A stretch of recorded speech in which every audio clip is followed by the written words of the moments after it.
جب حضرت موسیٰ علیہ السلام حضرت خضر علیہ السلام کی تلاش میں نکلے تھے تو حضرت یوشع بن نون آپ کے ساتھ تھے۔ اس وقت یہ آپ کے خادم تھے۔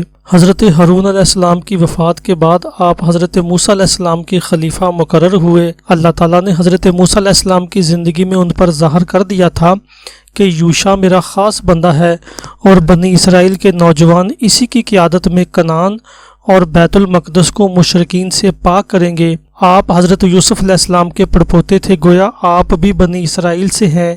آپ کا شجرہ نسب اس طرح ہے: یوشع بن نون بن فراہیم بن یوسف بن یعقوب بن اسحاق بن ابراہیم علیہ السلام۔ حضرت موسیٰ علیہ السلام جب بنی اسرائیل نے قوم عمالقہ سے جہاد کرنے سے انکار کیا تو اللہ تعالیٰ نے انہیں میدان تی میں قید کر دیا اور وہ وہاں 40 سال تک بھٹکتے رہے۔ پرانے لوگ مرکھپ گئے۔ وہیں حضرت ہارون علیہ السلام اور حضرت موسیٰ علیہ السلام کی وفات ہوئی۔ حضرت موسیٰ علیہ السلام نے اپنی زندگی میں حضرت یوشع بن نون علیہ السلام کو قوم عمالقہ سے جنگ کرنے کے لیے لشکر کا سالار مقرر کیا تھا۔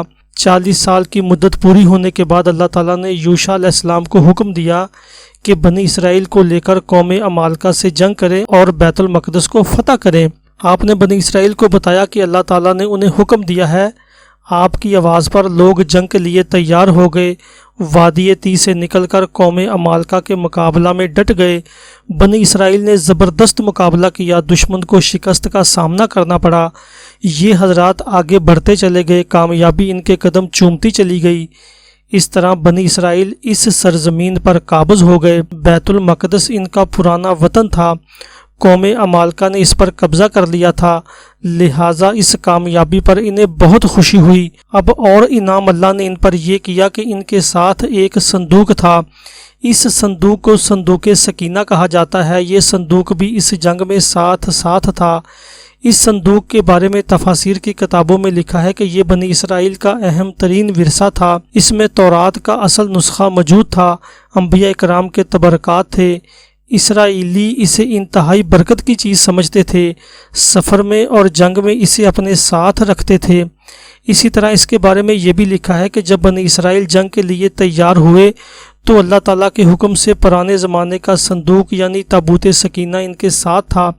اس میں حضرت موسیٰ علیہ السلام کا عصا، کرتا، حضرت ہارون علیہ السلام کا مرتبان اور ان کے علاوہ دوسرے تبرکات تھے، کیونکہ اللہ تعالیٰ نے انہیں حکم دیا تھا کہ وہ اسے محفوظ کر لیں تاکہ تمہاری آئندہ نسلیں بھی اسے دیکھ سکیں کہ تم پر اللہ کا ایک انعام ہوا تھا۔ اب چونکہ اللہ تعالیٰ کو منظور تھا کہ بنی اسرائیل اپنے وطن پہنچ جائیں تو اس کے اسباب بھی پیدا کر دیے۔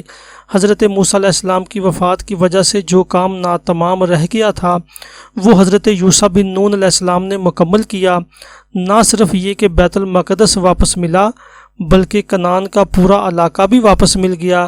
یہ وہ علاقہ تھا جہاں سے ہجرت کر کے حضرت یعقوب علیہ السلام اپنے خاندان کو لے کر مصر آ کر بس گئے تھے۔ گویا ارض فلسطین، اس میں واقع بیت المقدس، کنعان اور آس پاس کا علاقہ بنی اسرائیل کے قبضے میں آ گیا۔ اللہ تعالیٰ کی مدد سے حضرت یوشع بن نون علیہ السلام اور بنی اسرائیل نے اریحا میں سب سے پہلے عمالقہ کو شکست دی اور اس کے بعد کنعان کو فتح کرتے ہوئے ارض فلسطین جا پہنچے اور بیت المقدس کو بھی فتح کر لیا۔ یہ مقام ان کی فتوحات کا مرکز تھا۔ اس کے بعد یہ قوم پھر اپنے باپ دادا جیسی باتیں کرنے لگی، اور وہ اس طرح کہ انہیں اللہ تعالیٰ نے ایک شہر میں داخل ہونے کا حکم دیا اور اس سلسلے میں فرمایا، شہر کے دروازے میں عاجزی سے کمر جھکا کر داخل ہونا اور زبان سے یہ کہتے جانا، ہمیں بخش دے، ہم تمہاری خطائیں بخش دیں گے اور نیکی کا راستہ اختیار کرنے والوں کو ہم مزید آسانیاں دیا کرتے ہیں۔ اب ان میں جو لوگ غلط تھے انہوں نے اس حکم کے الفاظ کو بدل دیا جس کی انہیں ہدایت کی تھی۔ اس پر اللہ تعالیٰ نے انہیں سزا دی، آسمان سے ان پر عذاب نازل ہوا۔ اس بارے میں تفصیل یہ ہے کہ جب بنی اسرائیل وادی تی میں پڑے پڑے گھبرا گئے تو انہیں اللہ تعالیٰ نے کسی شہر میں جانے کا حکم دیا، لیکن بستی یا شہر میں داخل ہوتے وقت یہ ہدایت کی گئی کہ سجدہ کر کے اور شکرانے کے نفل پڑھ کر داخل ہونا، یا عاجزی سے سر جھکانے کا حکم ہوا تھا، اور یہ فرمایا کہ اگر تم ایسا کرو گے تو ہم تمہاری خطائیں معاف کر دیں گے اور انعامات سے نوازیں گے۔ لیکن ان ظالموں نے اس ہدایت کے الفاظ بدل دیے اور اللہ کے حکم کی خلاف ورزی کی۔ تب ان پر اللہ کا عذاب نازل ہوا۔ یہ عذاب طاعون کا تھا، 70,000 یہودی اس عذاب سے مارے گئے۔ حضرت یوشع بن نون علیہ السلام خود اللہ کے احکامات پر عمل کرتے رہے اور لوگوں کو ان تعلیمات پر عمل کراتے رہے۔ آپ کی وفات کا وقت قریب آیا تو آپ نے حضرت طالوت کو اپنا خلیفہ مقرر کیا۔ آپ نے 110 سال کی عمر میں وفات پائی۔ حضرت ابراہیم علیہ السلام کے قریب دفن ہوئے۔ آپ کا اصل نام حزقیኤل ہے۔ یہ عبرانی زبان کے 2 لفظ ہیں۔ حزقی کے معنی قدرت اور طاقت کے ہیں، ایل کا مطلب ہے اللہ۔ اس طرح اس نام کے معنی ہوئے قدرت اللہ۔ بنی اسرائیل میں حزقیኤل کا مطلب زبردست عالم اور شیخ کامل تھا۔ آپ کم عمر ہی تھے کہ آپ کے والد کا انتقال ہو گیا۔ آپ کی والدہ بہت بڑی ہو چکی تھی، اسی لیے اسرائیلی آپ کو بڑھیا کا بیٹا کہہ کر پکارتے تھے۔ قرآن کریم میں آپ کا ذکر تفصیل سے نہیں ہے۔ علماء لکھتے ہیں کہ سورہ بقرہ پارہ نمبر 2 کے 16ویں رکوع میں جس قوم کا ذکر ملتا ہے اس کے نبی حزقیኤل علیہ السلام تھے۔ حضرت حزقیኤل علیہ السلام نے اپنی قوم سے کہا کہ تم فلاں دشمن سے جہاد کرنے کے لیے تیار ہو جاؤ اور اللہ تعالیٰ کا نام بلند کرو۔ تو یہ سن کر سب بھاگ کھڑے ہوئے۔ 70 آدمیوں کے علاوہ سب ایک وادی میں چلے گئے اور وہیں ڈیرے ڈال دیے۔ اپنی کم عقلی سے وہ قوم یہ خیال کر بیٹھی کہ ہم موت سے بچ نکلے ہیں اور اب ہمیں موت نہیں آئے گی۔ اللہ تعالیٰ نے چاہا دنیا والوں کو دکھا دیا جائے کہ موت سے ڈر کر آدمی کہیں بھی چلا جائے موت وہیں آ جائے گی۔ اللہ تعالیٰ نے 2 فرشتوں کو بھیج دیا۔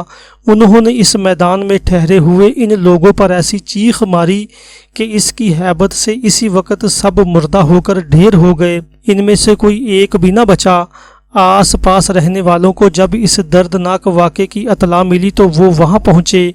ان لوگوں نے مرنے والوں کے گرد ایک دیوار کھینچ دی۔ اس طرح ان کی لاشیں اسی طرح پڑے پڑے گل سڑ گئیں، صرف ہڈیاں پڑی رہ گئیں۔